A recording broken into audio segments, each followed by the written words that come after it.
1999, these young boys began disappearing one after another across Lahore. At first, no one noticed. Most were poor, street kids no one kept track of. But everything changed when a newspaper editor opened an envelope that read, "I have killed 100 children." The letter, signed by Javed Iqbal Mughal, listed names, ages, and addresses, everyone matching a real missing child. It even pointed police to a house on 16B Ravi Road, where what they found would expose not only a killer, but the deep failures of the system meant to protect those children.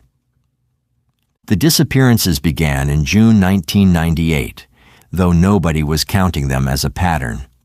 Boys between 6 and 16 would leave for school or the market and never return. Most came from Shadbagh, Badami Bagh, and Ravi Road, working-class neighborhoods where missing children were written off as runaways. According to the Lahore Police Missing Persons Register, between June and December 1998, over 80 minors were reported missing from these areas alone. The actual number was likely higher. Station House Officer Muhammad Ashraf would later testify that many families didn't bother filing reports after watching other parents get dismissed. "We had no central database," he admitted to the inquiry commission. "Each station kept its own records. Nobody was connecting the dots." Local journalist Shahid Mahmood documented the growing crisis in his notebooks. Families would show him photos of their sons, school portraits, Eid celebrations, cricket matches. The boys were laborers' children mostly, newspaper sellers, tea stall workers, garbage collectors.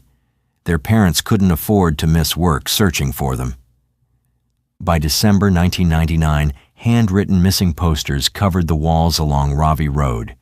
Faded photocopies of young faces, some offering rewards the families couldn't actually pay.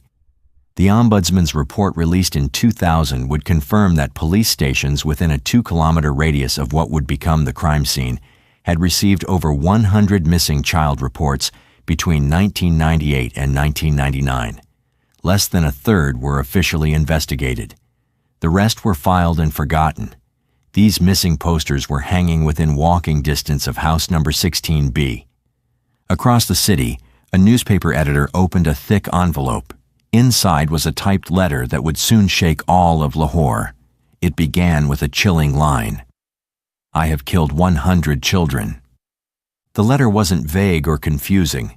It was shockingly specific. It listed names, ages, and even addresses. Every word was signed under one name, Javed Iqbal Mughal. At first, investigators thought it was a cruel prank. Their records for that year only listed around 30 missing children in the entire city. But when they checked the names in Javed's confession against reports from local neighborhoods, the results stunned them. Each name matched a real missing child, boys whose disappearances had never been officially logged. Families had filed reports, but many were ignored or misplaced. The letter also mentioned an address, house number 16B, Ravi Road. It promised that the proof of what he had done was inside. Acting quickly, Senior Superintendent Malik Aslam Hayat gathered a small team and headed for the location. Property records confirmed the house did belong to Javed Iqbal. From the outside, it looked ordinary. A 3-story yellow building with newspaper covering the windows. The neighbors said no one had been there for weeks. Officers broke open the rusty gate. The moment they stepped inside, a foul chemical smell filled the air, sharp, sour, and hard to breathe. Near the corner of the main room stood 3 large metal drums labeled chemical waste disposal. Each could hold up to 50 liters. Most were empty, but forensic officer Tariq Mahmood noted a thick, stinging residue clinging to the sides. It was unmistakable: hydrochloric acid. In a small back room of the house, investigators make another disturbing discovery. On a table, they find several stacks of notebooks, all neatly arranged. When the officers open them, they see pages filled with names, each line recording a child's name, age, and date. Some pages even include the child's address and the names of their parents. Sergeant Abbas Shah begins reading and counting the entries. But after reaching 85 names, he quietly closes the notebook. The handwriting is neat, almost careful, as if someone had wanted to keep an exact record of every life taken. Inside the closets, officers find children's clothes, school uniforms, small shirts, and sandals arranged by size. Some still look new, others are worn and faded. On a desk near the window sits a Polaroid camera, and beside it, several developed photographs showing young boys. The images are clear, and none of the children appear to be smiling. Police photographer Rashid Ahmed begins documenting everything. Later in court, he would say he had never seen evidence so carefully organized. Every item seemed to be placed deliberately, as if Javed Iqbal wanted it all to be found. When the officers search the drawers, they find chemical supplier receipts. The invoices show Javed had been purchasing large amounts of hydrochloric acid throughout 1999, more than 300 liters in 6 months. Each order was signed in his name. That evening, Senior Superintendent Malik Aslam Hayat speaks to the press. He confirms that what they found inside the house matches the details written in Javed's confession letter. But even with all the evidence, the acid drums, the notebooks, the children's belongings, there are no bodies, no remains, no blood, nothing visible. Forensic experts later confirmed that the acid found in the vats was powerful enough to dissolve organic matter completely. But one question keeps everyone on edge. Where is Javed Iqbal during all of this? January 3, 2000, at the Punjab Forensic Laboratory, handwriting expert Dr. Salim Akhtar finishes his analysis of the confession letter. The results confirm it beyond doubt. The typewriter used for the letter has the same key strike patterns as one connected to a 1992 court case, State versus Javed Iqbal Mughal. That case involved charges of assaulting 2 minor boys, for which Javed served only 18 months before being released. Investigators dig deeper. The property deed for 16B Ravi Road shows that Javed had owned the house since 1994. His fingerprints from the old 92 case file perfectly match the ones lifted from the acid drums in the basement. Criminal records reveal more about him. Javed Iqbal Mughal is 43 years old, highly educated, and a graduate of Punjab University with a degree in chemical engineering. Far from being a poor wanderer, he is actually a wealthy businessman who owned 3 properties and ran a steel recasting company. The profile surprises investigators. Javed wasn't the kind of man anyone expected to commit such crimes. Within hours, his name and face leak to the press. Panic spreads across Lahore's poorest neighborhoods, where most of the missing boys once lived.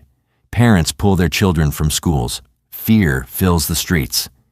That same day, the News International publishes Javed Iqbal's photograph on its front page. Muhammad Hanif, a shop owner whose nephew disappeared in August 1999, tells reporters, "This man used to come to our neighborhood often. We thought he was hiring boys for factory work." Then comes another shocking discovery. Inspector Zahid Mahmood, while checking security footage from a nearby business, finds a clip from December 29th, just 1 day before the police raid. The footage shows a man resembling Javed Iqbal standing across the street from his own house. He's calmly watching the building while police officers investigate an unrelated case nearby. Even more chilling, a witness later says Javed stood in front of an electronics shop watching live television coverage of the area. He was literally watching the police approach his home, knowing exactly what they would find inside. And still, he didn't run far. As you can tell, Javed Iqbal was no ordinary suspect. He was intelligent, methodical, and calculating, a man who seemed to think like a detective himself. But this time, the entire country was looking for him. The manhunt officially began when Inspector General Abbas Khan authorized what became Pakistan's largest coordinated search operation at the time. Police across the country received a nationwide alert describing Javed as 5 feet 8 inches tall, with a gray beard and a slight limp caused by an old leg injury. His photo was sent to every police station and border checkpoint in Pakistan. Almost immediately, witness sightings began pouring in. People reported seeing a man who looked like Javed traveling with a teenage boy named Sajid Ahmed, believed to be one of his assistants. A hotel clerk in Faisalabad, Amjad Ali, later confirmed that a guest who signed the register as J. Iqbal checked in on January 10th. He paid in cash and asked for extra towels and acid, saying it was needed for cleaning purposes. Just a few days later, in Gujranwala, a motorcycle dealer recalled selling a Honda 70cc to the same man on January 15th. When police tested the sales receipt for fingerprints, the results came back as a match to Javed Iqbal. Over the next 2 weeks, police field teams processed more than 300 tips. Each one was cross-checked against what they already knew: acid receipts, hotel logs, and witness statements. Chemical suppliers from across Punjab confirmed that Javed had bought multiple drums of hydrochloric acid under his real name, often paying in cash. Customs officer Pervez Shah verified that no one matching Javed's description had crossed any international border. His passport, found earlier at the Ravi Roadhouse, hadn't been used since 1997. By mid-January, Deputy Inspector General Tariq Pervez began coordinating with Interpol, checking every exit record from Pakistan's airports. Nothing. Javed hadn't left the country. Instead, a pattern started to appear, a trail that stretched from Lahore to Faisalabad to Gujranwala to Peshawar. Bank statements confirmed it. Each time police searched one city, a cash withdrawal appeared on Javed's account from another. It was as if he was always one step ahead, leaving behind a digital breadcrumb trail, just enough to prove he was alive, and just enough to taunt investigators. Then on January 30th, 2000, something nobody expected happened. Just as police across Pakistan were scrambling for clues, Javed Iqbal, the man they had been chasing for weeks, walked calmly into the office of Daily Jang, one of the country's biggest newspapers. Security footage captured every moment. He entered through the main door, holding a folder filled with newspaper clippings about himself, as if he were reviewing his own fame. He wasn't hiding or running anymore. Inside, reporters froze. They recognized the face that had been plastered across every front page, the man accused of killing 100 children. Reporter Khaled Ahmed would later recall, "He was calm, polite, and strangely proud. When offered water, Javed thanked them and simply said, 'I am Javed Iqbal. Call the police.'" The newsroom fell silent. The editor, Rashid Chaudhry, tried to keep him talking while someone quietly called authorities. Iqbal spoke as though delivering a message he'd been rehearsing for months. "My work is complete," he said. "The 100 have been accounted for." He refused to explain further. When the police arrived, Javed did not resist. He calmly held out his wrists for handcuffs. Journalists snapped photos as he was led away, looking almost peaceful, as though he had been waiting for this exact moment. During the drive to the Central Investigation Department headquarters, officers noted how he hummed softly to himself. It was a chilling calmness, a complete lack of fear. At the station, his identity was confirmed by fingerprints and older records from previous arrests. He was booked, processed, and placed in a small holding cell. During his first interrogation, he made a shocking statement. "Check your records again," he told investigators. "Some of those children never existed." From that moment, the case took an even darker turn. Over the next several days, Iqbal changed his story again and again. In one interview, he claimed that his confession was a stunt, meant to expose how police ignored missing children. In another, he hinted that he had indeed harmed some boys, but denied the number was 100. The interrogation transcripts filled hundreds of pages, each more confusing than the last. Investigators struggled to tell which version, if any, was the truth. Yet the physical evidence told a much clearer story. Chemical purchases, photographs, notebooks, and fingerprints tied everything back to him. Forensic teams tested the acid residue from his home and found traces of calcium phosphate and hydroxyapatite, both substances found only in dissolved human bone. Chemical experts confirmed the obvious. These were not industrial chemicals used for metalwork. They were human remains. Still, Javed tried to outsmart them. He argued that the acid was for his steel business. He claimed the photos of boys found in his drawers were just employees. But every child in those photos matched a real missing person report. The handwriting in his notebooks matched his own from earlier documents. Every clue, every record, every receipt pointed to him. Investigators realized Javed Iqbal wasn't just a killer. He was meticulous. Every detail was cataloged, every name written down. It was as if he wanted to leave behind a permanent record of his crimes. But he hadn't worked alone. When police traced phone records and bank transactions, another name kept appearing: Sajid Ahmed, a 17-year-old boy often seen with him. Witnesses recalled seeing the two together in markets and neighborhoods where children had vanished. Sajid was arrested and brought in for questioning. At first, he claimed Iqbal had forced him to help, threatening to kill him if he disobeyed. But later, he changed his story, saying police had coerced his statement. Even so, the evidence was clear. Bank withdrawals made by Sajid from Iqbal's account matched dates when children disappeared. CCTV footage from Raja Bazaar showed both men together during 5 separate disappearances. One tea seller told reporters, "The younger boy would talk to street children. The older man waited in the car." Police soon discovered 3 more young men, Shahzad, Tariq, and Nadim, all linked through financial transactions and property transfers. Iqbal had given each of them money and even a small shop. When questioned, they initially confessed to helping lure children, only to later retract their statements. By February 2000, the case had grown into something far bigger than anyone imagined. It was no longer just one man. It was an organized system of abduction, manipulation, and silence. And still, there were no bodies. The trial began in March. Reporters from around the world filled the courtroom.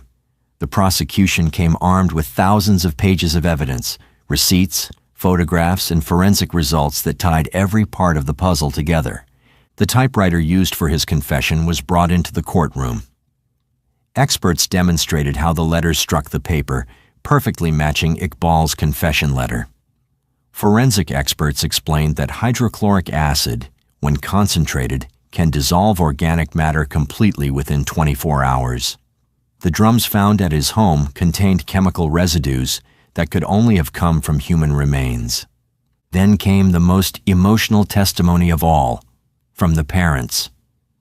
One by one, they stood before the court, identifying clothes and photographs found in Iqbal's house: a small school uniform, a pair of sandals with a broken strap, a cricket cap. Each item belonged to a missing child. There was no shouting in the courtroom, no dramatic outburst, just the sound of grief heavy enough to fill every corner.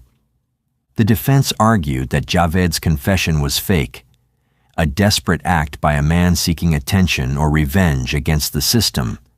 But that claim collapsed quickly. Javed had surrendered voluntarily, and all the evidence was consistent with what he'd written. The acid wasn't for steel, the purchases were far too frequent and excessive.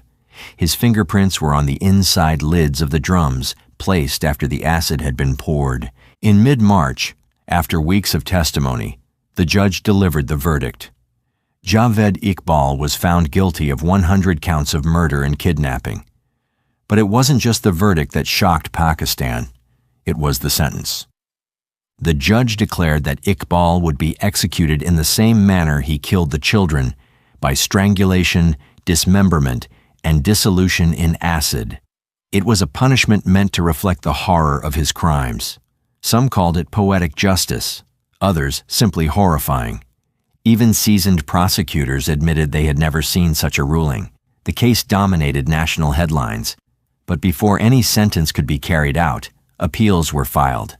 Human rights groups protested the method of execution, saying the law must not mirror the brutality it condemns. the government announced that all legal procedures would be followed before any final action. And then, before justice could be served, the story took another unexpected turn. On the morning of October 8, 2001, guards at Lahore Central Jail made their usual rounds. When they reached the cell shared by Javed Iqbal and Sajid Ahmed, they found both men hanging from bed sheets tied to the ceiling bars. It was over. The man who had confessed to killing 100 children was dead. The official report listed the cause of death as suicide by asphyxiation. The post-mortem found no signs of a struggle, no drugs, no poison, just two men who, according to records, ended their lives in silence. But not everyone believed it. Critics and family members questioned how two prisoners under constant surveillance could hang themselves without anyone noticing. Outside the prison, chaos erupted. Families of the victims gathered at the gates, many weeping, some shouting that justice had been stolen from them. One father said through tears, "We wanted to see him face what he did." Now, we'll never know the full truth. In a single morning, the case that had terrified a nation was suddenly over, without a trial conclusion, without answers, and without closure.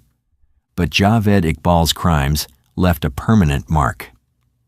In the years that followed, Pakistan began to reform how it handled cases involving children. The tragedy had exposed deep flaws: missing reports ignored, investigations dismissed, and records lost.